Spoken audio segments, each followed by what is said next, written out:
supporting and giving us opportunities to be successful. Mark Donovan, who he doesn't get a whole lot of credit from anybody, but he's the president of the organization and really does a ton for the organization in so many different ways, and helps bring this community in to be a part of what we do, and then Brett Veach for the great job that he and his crew do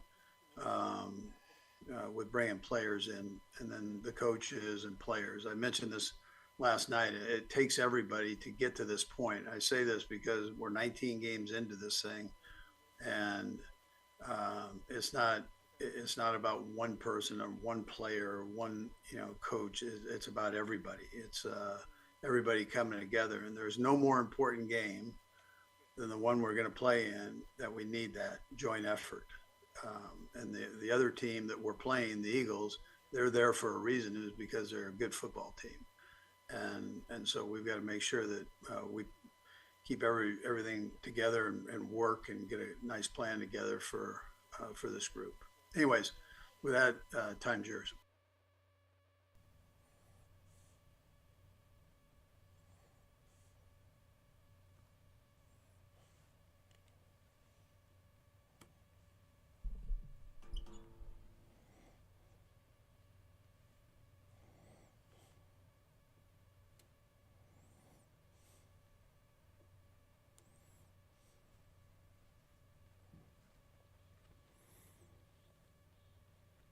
Good morning, Kansas City. This is New Day with SSJ on Sports Radio 810 WHB. It's Tuesday, January 28, 2025.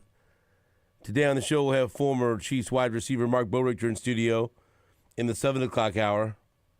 At 8 o'clock, our buddy Jeff Kerr from CBSSports.com, based in Philadelphia, covers the NFL but also covers the Philadelphia Eagles. And 2 years ago, we sat on the show and we predicted, after the Chiefs beat the Eagles in the Super Bowl, that there would be a rematch. We thought it would be the next year, but we agreed we will definitely see these two teams playing in the big game again. And here we are, 2 years later,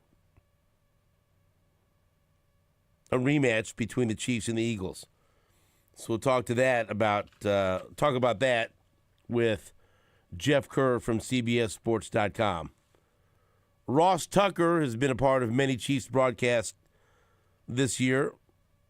He'll be with us at 8:45. Get his thoughts on the Chiefs' victory over the Bills and their matchup against the Eagles.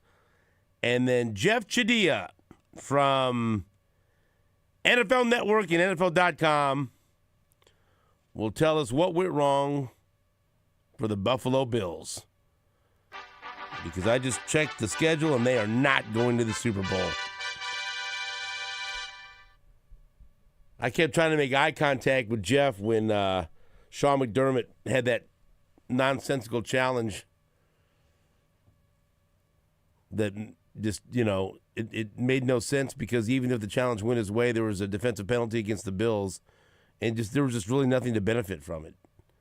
It was a goofy challenge. And pretty much everyone in the press box agreed. I kept trying to make eye contact with him. Then at halftime, I went up to him, and Lebo told him, "He's been looking for you." I said, "How about that challenge?" He goes, "Oh, it didn't hurt him." I said, "Yeah, but again, it's, playoff Pat we're watching. Playoff McDermott has already reared his head. Playoff Sean McDermott." I'll be looking forward to that conversation with Jeff. Yeah. Also with Jesse at 9 a.m. on Thursday as well. I'm so petty. Yeah. Now, there's a big discussion amongst Buffalo Bills fans as to whether or not McDermott's the right guy. They're going to stick with him. Yeah. Twitter is an interesting place to get a gauge on that. I've seen many clips of Bills fans losing it, blaming McDermott. The problem is, I feel pretty comfortable saying this. His problem is Andy Reid. His problem is Patrick Mahomes. His problem is the Chiefs. Because if he was going out there and every year one and done, or, we'd see him against the Chiefs, but it was happening earlier in the playoffs, or they win games. I mean, Josh Allen has 7 wins, 7 playoff wins, and that's the most by any quarterback without a trip to the Super Bowl. So they're not going to the postseason and laying an egg. They're going to the postseason, they're advancing, but they're running into the Chiefs 4 out of 5 years. And the other year was a home loss to the Cincinnati Bengals. And we've seen how difficult they can be in the postseason. I mean, how many Super Bowl visits would Buffalo have if it weren't for the Chiefs? At least a couple. At least a couple. I think the 13-second game, even though the Chiefs didn't win that next week, I think the Bills would have. I mean, it's 2 right now. They lost the AFC Championship game, Yeah. At least 2. And then, I mean, who knows? Whoever would have been in there Right. instead of the Chiefs. That's true. Maybe it could have been the Ravens, maybe whoever. But just say, I've lost to them 4 times. They would have had a trip or 2 to the Super Bowl. I would imagine at least 1. I think a couple of them, yeah. I mean, I think that's extremely fair to say. And so you can look at it that way. And look, this is... Did Ben Roethlisberger in Pittsburgh, when they won their titles, did they have to beat the Patriots in those years? Or did somebody else do it for them? I remember one of the years they were a wild card. They were the first wild card to win the Super Bowl. I don't remember them knocking off the Patriots. I remember the Patriots beating the Steelers in the postseason. I remember Joe Flacco knocking off Tom Brady. Right. But my point is, they may have to get lucky, and it has to be a year where they don't go up against the Chiefs, or somebody else beats the Chiefs for them.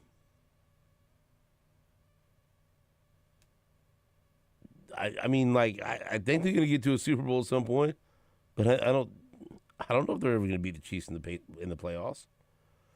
No idea. Let's see. In 2008, their path was a win over the Chargers, a win over the Ravens, and then they beat the Cardinals in the Super Bowl. So they didn't have to do it then. 2005, when they won the Super Bowl, their path was the Bengals, the Colts, and the Broncos. And then they beat the Seahawks. All right, so they were living in Tom Brady's era, and the 2 times they won a Super Bowl championship, they didn't have to face him. So it could happen. You gotta get lucky, and you gotta hope for someone else. The problem is you gotta hope for someone else to do it earlier than the Chiefs don't lose in the wild card round or the divisional round. They only lose in the conference championship game, so you have to be the one to do it. Yeah. You know what I mean? Yeah, yes. You gotta hope for someone to do it earlier, and they don't lose earlier. It's like, well, let's hope somebody knock them out in the divisional round. Well, that doesn't happen. Hasn't yet. Maybe someday. Yeah. But my point is, and so you're judging McDermott on that, right? I mean, they're doing better than anyone else in the AFC when it comes to winning division championships and winning playoff games, except for the Chiefs. But now they're to the point where nothing else is going to satisfy them. They're not going to be satisfied by winning a division and getting to the conference championship game because they've already done that a couple of times. They have to get a trip to the Super Bowl. And whether or not they're going to ever have that opportunity without going through Kansas City, I don't know. I don't know. And look, again, we are dangerously close to the Chiefs fulfilling my prediction that I made on this show in this studio with Nate Bukaty and Jeff Chadilla. And sometimes we get heated amongst each other, right? And I remember Jeff saying, "Well, what do you think they can do? What do you expect them to do?" I said, "What do I think they can do? I think if they keep things together and Mahomes doesn't get hurt, I think they can win 4 Super Bowls in 6 years. And then as soon as I said it, I was like, oh, maybe I should grab those words and put it back in my mouth. Because I think they can. I said, I think now what I thought then. This is the unbelievable marriage of great coach, great quarterback that just doesn't happen that often. We saw a long time. Marty Schottenheimer was a great coach. Never got the great quarterback in Kansas City. Joe Montana was not, peak Joe Montana when he was here. We've seen in other cities great quarterbacks without the great coach. It's just, when it happens, it's glorious. When it happens, you know it.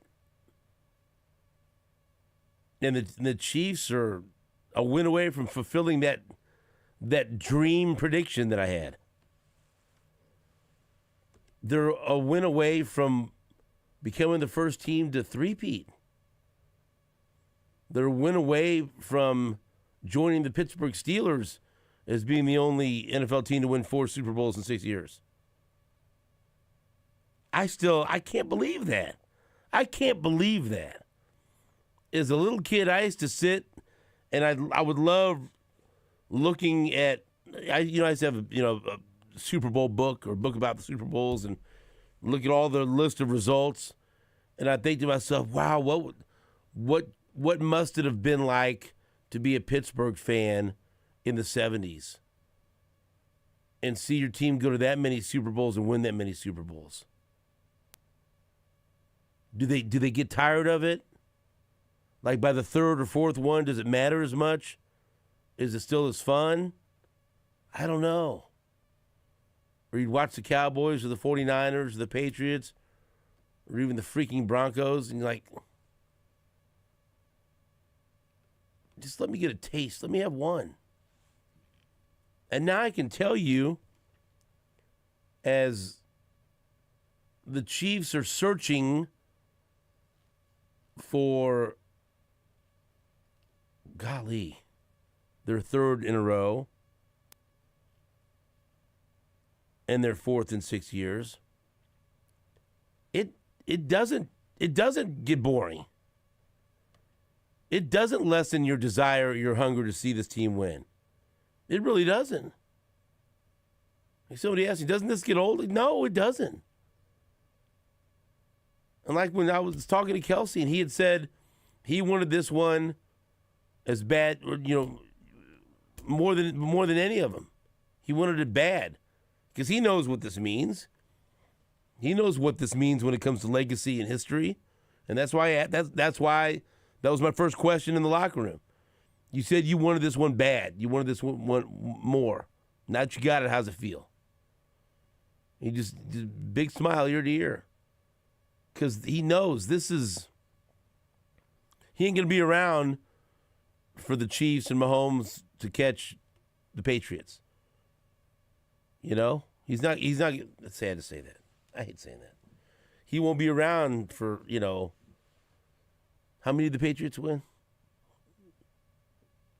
6. How many the Belichick won 6, Brady won 7. Okay, so he's not going to be around for that, right? I don't think. But he's around for this. And this separates them from everybody. Separates them from everybody, Jake. Yeah, I mean it's like you hear every year when the last undefeated team loses, the Miami Dolphins pop the cork, right? Right. Yeah. Because they're the only team to ever do that, and it's like that's what this is. Yeah, that's what this is. Forever. They're going to be one of one. They're going after, it is. He's already the greatest tight end of all time, but to say that he won a three-peat. Like, there's nobody who's ever going to top that. And 4 and 6. Right. The numbers he put up in the postseason, the numbers he put up in those games. I mean, he's making a case for himself, and he's just adding to it. And this is something that nobody else has. They would be one of one. I mean, they already are one of one because they made it back to the Super Bowl. Right? That's never been done before after a team's repeated. So they're already in in legacy status. And this is just, I mean, and now they got to finish it off. But yeah, this is going to cement him with undeniable that he's part of something that has never been done, and you know it's going to be really hard for a team to even have a chance to do this. I was as nervous as I've ever been before a game on Sunday because I wanted them to win so bad. I wanted them to get the 3-peat because it's not just for them, it's for the organization, it's for the city. Kansas City will always have that. Even what they've given this town right now, this is more than anyone in Kansas City could have ever asked for. Like, people ask me all the time. I was on a Zoom conference call with several people last night, and they were asking about the game and asking about how I deal. How do you deal with that in the press box? Because you can't react, you can't cheer. You have to maintain a level of professionalism up there, and you can't, And let me tell you, that's hard. I've been a Chiefs fan my entire life, as long as I can remember. And you sit there, and I'm just going to tell you, internally, it rips me up. And then you've got Lebo next to me, who knows, and who likes to push buttons. And he goes, "Are you nervous? Are you nervous?" He said, "How you feel now? You gonna get sick?" I said, "Right now, when the Bills had the ball in the lead, I told him, I'm gonna vomit. I feel like I'm gonna vomit." And it's just, I'm not doing anything I shouldn't be doing in the press box. I'm sitting there, but I'm just telling him I feel like I'm gonna vomit right now. I do. And he'll just laugh because Lebo likes to get that out of me. But it's like my stomach churns, But I got a job to do, and I'm, covering the game. And then I got to go do, whether they win or lose, I'm going to be in that locker room doing interviews. But like even right now, 5 finals appearances in 6-year span since 1970. The Chiefs, the Warriors, Yankees have done it twice. Lakers did it 4 times. Oilers, Islanders.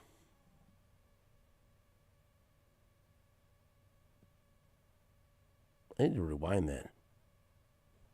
They just showed that on SportsCenter. My God. Because now what we're talking about, it transcends football, not just the NFL. It's going like all just sports in general, Major League sports. These Chiefs are not just one of the greatest teams in the history of the NFL. They're one of the great. This is one of the greatest stretches in the history of organized sports.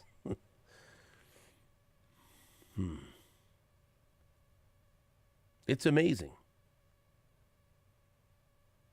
You know what else is amazing? I sat down to watch some more of the game. I watched a good chunk of it when I got home from covering the game, and I miss some things. I miss commentary. Although when I hear the commentary, sometimes I'm glad I missed it. But, being able to watch it and how they present it, and I always like to watch the intros, when they had that song, Dream a Little Dream, and it showed like little Patrick Mahomes sitting at the TV. You like that? And the little Kelsey's out there. That gets me in the feels, And, Josh Allen. They made Josh Allen look like this nerd goofball in high school by his locker with a Steve Young poster. Like, I don't know if I was Josh Allen, I'd be happy with this representation of me. And then they had Cook out there playing with his brother. That's just you get sentimental, right?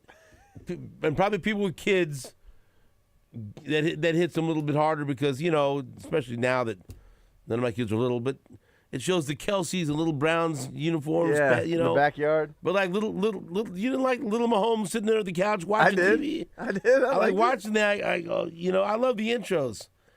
I go, oh man, this would have got me real fired up if I was watching the game. I was pumped up. 'Cause I don't get to see that. And then it's interesting. It was definitely a different take. I enjoyed it. I thought that was cool. Yeah, it was. And look, man. Jannard Wilson, who did the national anthem, Oh, he crushed it. man, Crushed it. get him for every Chiefs playoff game. I know they can't, but he is so good. Yeah, that was beautiful, man. And I like You can't hear in the when press you're box like that. Oh no, they had it cranked up, thankfully. But like when I was tweeting at him because I love him. He's the best. To me, he's the best at performing the national anthem. And when I was, when I was there, I get it. Like you saw, and I didn't get a chance to see the shots of Chris Jones and Trey Smith with tears running down their cheeks. Oh man, I get that. It's such a powerful voice. And then I'm standing up there on the 9th floor in the press box, and you just see Arrowhead laid out in front of you with the logo and the American flag and the stars. And here comes the stealth bomber, and there's all the crowd's perfect, and there's fireworks. It's so overwhelming that, yes, shockingly, I had big tears in my eyes during that. And you're listening to the national anthem, and he's just nailing it. And so I went back and watched it again, and it was just as powerful. Man, do I love him. He's so good. I love him. Hey, look, sometimes we see national anthems that the performers are like, oh, boy. I don't know how to feel about that. But I know how to feel when he does it. You saw one this summer at the Home Run Derby. Yeah. Yeah. I mean, yeah, it's hard. Oh, he's outstanding. You know, and just watching that, and then so I watched that again. But then I kind of went through different parts of the game, and I went to the final 5 minutes or so. And I'm going to tell you, and then we'll break. I promised myself, because there were so many things to talk about yesterday. I missed this. I didn't miss it. I just didn't get a chance to get to it in the euphoria of yesterday. I always hesitate to use the word euphoria now because I relate it to the TV show. And there's so many things Still haven't watched it. on that show that I do not want to be linked to. But Inappropriate. my God. Very well done, very well acted, well written, but one of the absolutely most inappropriate shows I've ever laid eyes on. To the point where I've looked at Susan a couple of times where I go, should we be watching this? Am I old enough to watch this? Is this what's going on with the kids these days? I want to go home and I just want to go to bed and cry. NC-17? NC-52. On that final drive by Buffalo, I need to mention George Karlaftis. Karlaftis getting in there. On 3rd and 10 at the Buffalo 42 with 2:17 left, Josh Allen do that short pass to Amari Cooper, and Karlaftis held on to his leg for dear life. Yes. And if Cooper gets away from him, he gets the first down, and I don't know how many more yards he gets, but I'm pretty damn sure he gets the first down. Karlaftis getting in there. And I remember sitting in the press box with Lebo, and I said, oh, my God, what a play by Karlaftis. He held on for dear life, and that ain't easy. Because Cooper is he's a horse. And he dragged him for a little bit, but he got him down. Got him down, yeah. He got him down. And he got him down to where it was 4th and 5. And not 4th and 2 or 4th and 3 where you had to deal with Josh Allen just keeping it and running the football. And I went back and watched that drive again. And when I saw it on TV again, I go, damn, what an underrated play. And they he held on for dear life. Did James Cook still not touch the ball on that drive? No, he didn't. Okay. No, he did not. But Karlaftis held on and set up the 4th and 5, and then Spagnuolo blitzed Buffalo back home. Karlaftis getting in there. Blitzed the Bills back to Buffalo. But you remember the play I'm talking about, right? Oh, absolutely. Absolutely. What a huge play that was. I mean, because it What was a close. huge I mean, play he that almost was. got out of it. Oh, yeah. I mean, that's... I'm like, hold on. And so I fumbled the opportunity Curious at George. mentioning that. Yeah. Strong. Karlaftis has just come up so big in the postseason. Yeah. He's just been terrific. Led the team in sacks this year, man. So I want to be sure to mention that play again. And then 4th and 5, we know what happened. And then just watching, and I saw a couple people break this down, just with the absolute efficiency that the Chiefs operated that last drive under, where they were just, that especially that pass play to Pacheco, where they rushed to the line, and and Buffalo's really not ready, and they snap the ball, get it out quick to Pacheco. The only thing that went wrong there is he went out of bounds, but still, just coaching, man. There's little things that even after you watch it live, or I'm watching it in the press box, it takes 2 or 3 watches, or then you got to watch the all 22 film or whatever. These little things that you pick up that are because of coaching. The difference, the tiny differences between winning and losing that aren't luck, it's coaching and preparation, and Andy Reid and Steve Spagnuolo and Dave Merritt and everyone across the board. And that's kind of what Andy was saying in that those opening comments that you had in the intro. It's not just, Mahomes is the man, right? But there's so many other guys that deserve credit on the coaching staff and on the roster, that they all come together and play at such a high level, like that Karlaftis tackle. Like just in situational football, the Chiefs are better than everyone else. They just are. When it comes to situational football, when it comes to end-of-game strategy and everything else, the Chiefs are better than everyone else, and that's why they win all these close games.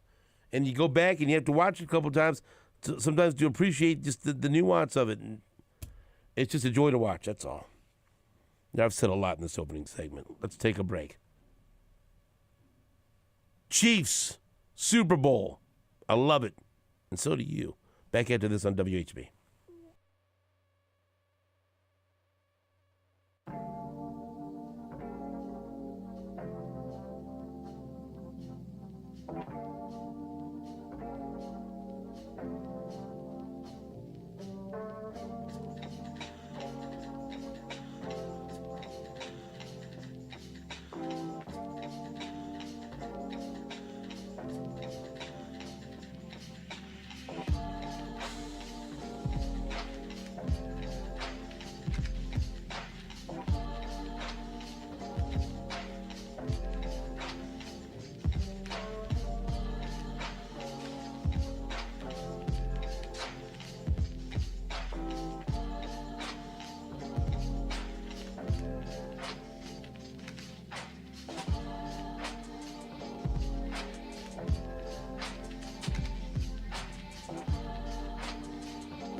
it's going to sound weird. I'm just so proud of Coach. I don't know why he's not recognized more in the award stuff, and that's the cruddy thing about it. But time in and time out, he's got us in position.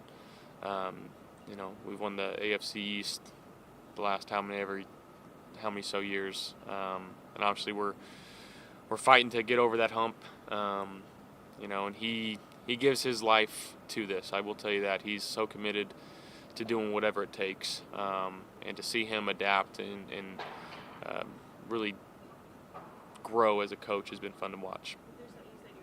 Is it that growth that you're It's proud of? the growth, yeah, from my first year here to now, and the way that he's kind of let players be them, really give us the keys to the team and lead it from down in that locker room.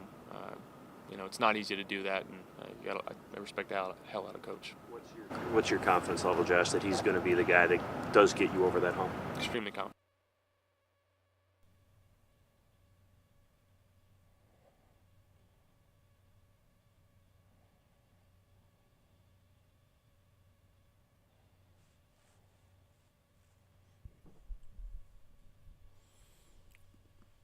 That was Josh Allen talking about Sean McDermott. He's not going anywhere, Jake. Well,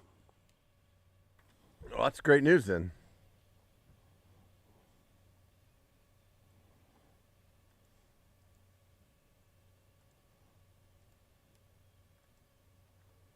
That's your guy. It's my guy as a Chiefs fan. Yes. I just think some questionable decision making in his 4 losses to the Kansas City Chiefs. By the way, did you happen to see the end of the Arizona-Iowa State game last night? I saw it this morning. My God. I went to bed on that one. Caleb Love with the miracle shot, the half-court shot that forced overtime, and then Arizona takes care of business against Iowa State, 86-75 in overtime. But that is a, I mean, that's a, what is that? I was gonna say that's a gut punch. You just got to tip your hat at a half-court shot to tie it up. No. You got to throw. I mean, that wasn't even half court. He was way behind half court. I can't believe that. What's worse? It was 71-68 Iowa State. It was before he even got to the giant A logo. He fires it up, ties it at 71, and the emotions carry through, and they beat Iowa State. That is such a gut punch. Would you rather lose in that fashion or the way Kansas lost to Houston? That fashion. By that shot? That guy made a great play, right?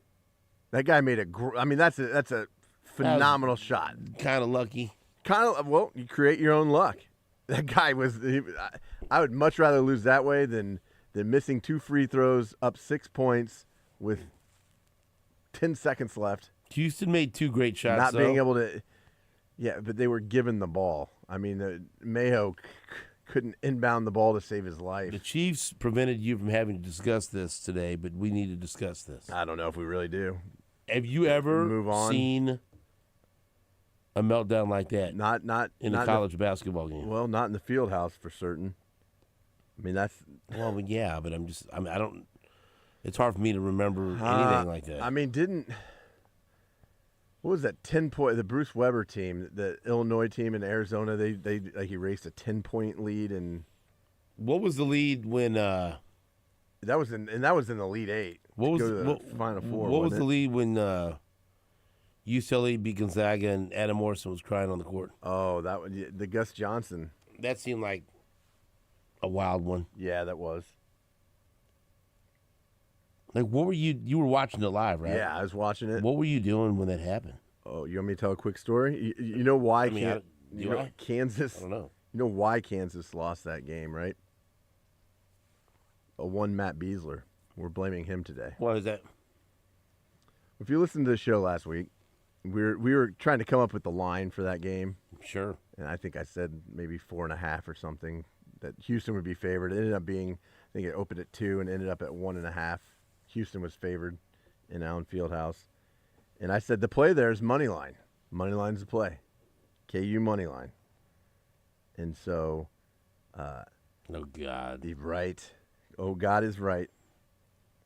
At 8:02 p.m. on Saturday, as Harris steps up the free throw line, I get a text from Matt Beasler saying Kansas money line with 3 exclamation So points. thanking you? Kansas money line. I said, you heard it.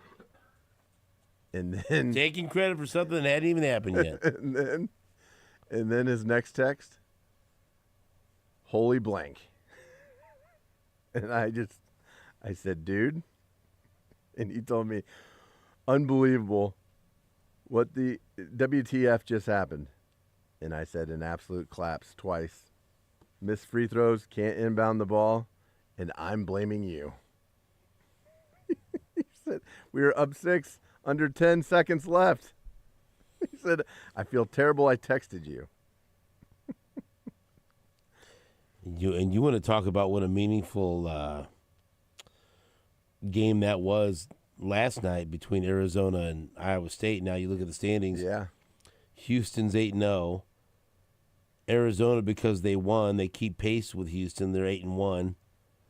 And Iowa State's 7-2. They fall 2 games back. And Iowa State was right there. It should have been flip-flop. Right now, Iowa State should be 8-1, and Arizona should be 7-2. But Houston should be 7-1. Yeah. Without the miracles, right? Without the miracles, Houston would be 7-1. Yep. Arizona would be 7-2. Iowa State would be 8-1, and Kansas would be 6-2. Right there. Yes. But now, 2 collapses. after these 2 miracles Right. that happened in the Kansas-Houston game and the Arizona-Iowa State game, Houston's 8-0. Arizona's 8-1. Iowa State 7-2. Texas Tech is 6-2. There you go. And then Kansas and Baylor are tied at 5-3. Brutal. K-State got to win. They're now 2-6. Good win. Good win over West Virginia over the weekend. Yeah. How about Mizzou? Hey, how about them? Beat the number 16 ranked Ole Miss. Right. How about them? Chris Beard was very complimentary of Missouri and the team. Probably keeps them in Think they lost inside the top 25. Oh, yeah, they are. Yeah, They're in it. That's a very nice win at home. absolutely. Kansas plays tonight at home against UCF. 7 p.m. You can hear it right here. Sports Radio 810. Line on that is Jayhawks 13.5. Well, they beat the hell out of them the first time around. Yeah, they did. By 40 plus. So, I'm not going to give any betting advice on that game. Why not? That seems like a sure thing. You don't want to go down that road again? You sure? Yeah. Best game tonight's Kentucky-Tennessee. Number 12 at number 8. Tennessee favored by 9.5.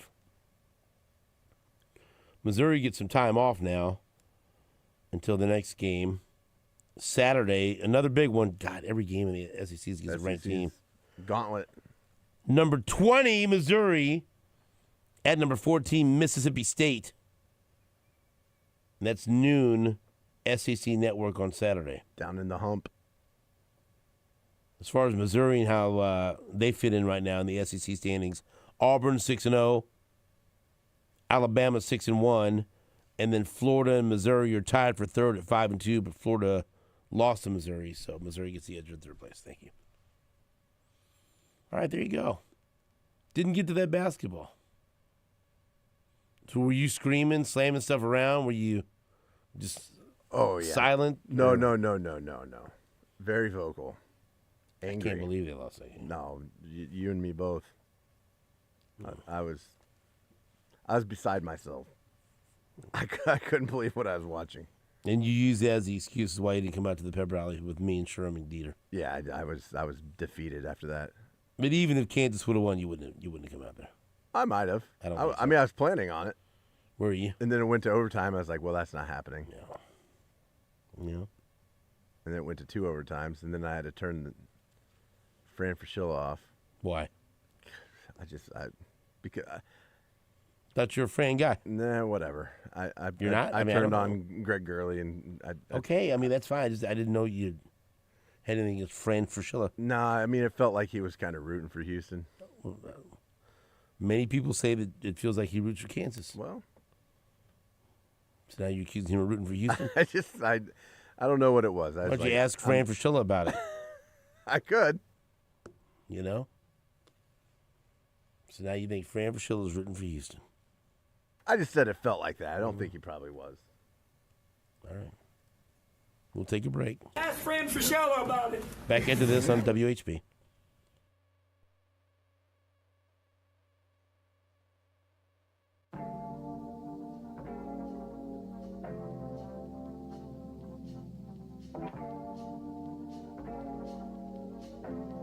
Ask Fran Fraschilla about it.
Now, this is just a small clip. And so I don't know totally what was going on here. But I had several people send this to me. This is Jerry Jones, owner of the Cowboys, on the negative reaction of Cowboys fans makes him feel.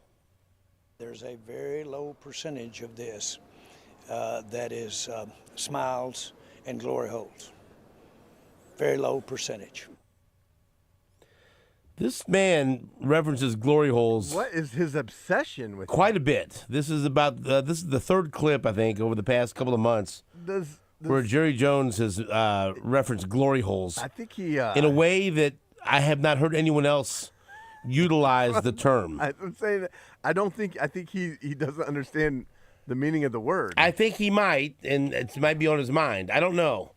I feel like Jerry Jones has been around the block enough to where he understands the true meaning of a glory hole. There's a very low percentage of this that is smiles and glory holes. Very low percentage. Like, have you heard anyone say, like, no. Okay, what did Whit Merrifield say? This peaches and what did he say? Because I've heard people say, hey, this isn't all sunshine and rainbows. You think it was going to be peaches and roses all year? I had never heard anyone say that. Like, I've heard sunshine and rainbows, right? Sure. What do you think? It's give you all sunshine and rainbows? Like, no, I don't. I don't think that. I had not heard anyone say peaches and roses. You think it was going to be peaches and roses all year? Like, no, I didn't. I never. The thought never occurred to me that anything would be peaches and roses all year. And so I've never. I'm 52 years old, and I'll admit freely I haven't heard it all. I've never heard anyone use that term. Like, oh, what did you think? It's going to be all smiles and glory holes? I haven't heard that. And maybe other people have. Maybe I was saying, John, you're crazy. My grandpa used to say that all the time. I don't know. But I could tell you that Jerry Jones says it a lot. He utilizes it quite a bit. Incorrectly, but fine. I don't care. Like when they asked him, when it was during the Texas Rangers, the day of their World Series parade, and he was there on the broadcast of the parade, and they asked, hey, Jerry, can you try to explain to us what this is like to be out there and celebrating a world championship with the fans? But it is the absolute glory hole. And that was his answer. And so he uses this quite a bit. So I don't know. I don't know. I don't know what to say. How do you react to that if you're talking to Jerry? Like, well, really? You sure you want to go with that one, JJ? But that's fine. So just to let you know, Jake, when becoming an NFL owner and running a team, there's a very low percentage that's smiles and glory holes. A very low percentage. Some glory hole. I want me some glory hole. I mean, that's, does someone pull Jerry aside and say, hey, Jerry? But it is the absolute glory hole. And then I want me some glory hole. And then, hey, Jerry, how's it feel when you get negative responses from the Cowboys fans, especially about your latest hire, Brian Schottenheimer? That is smiles and glory holes. Okay. All right, then. I want me some glory hole. It's a low percentage, Jake. A very low percentage of this. So there's your Jerry Jones update. We'll circle back to that, I'm sure, when Jeff Chadilla is in studio from NFL Network and NFL.com. But right now we have Mark Borichter, former Chiefs wide receiver. We're going to talk about the Chiefs' victory. And glory holes. I don't think so. Over the Buffalo Bills and the matchup against the Philadelphia Eagles and officiating and everything else. We got Mark Borichter coming up next right here on Sports Radio 810 WHB.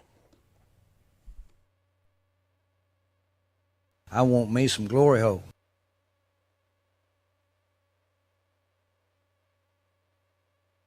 Glory hole. That is smiles and glory holes.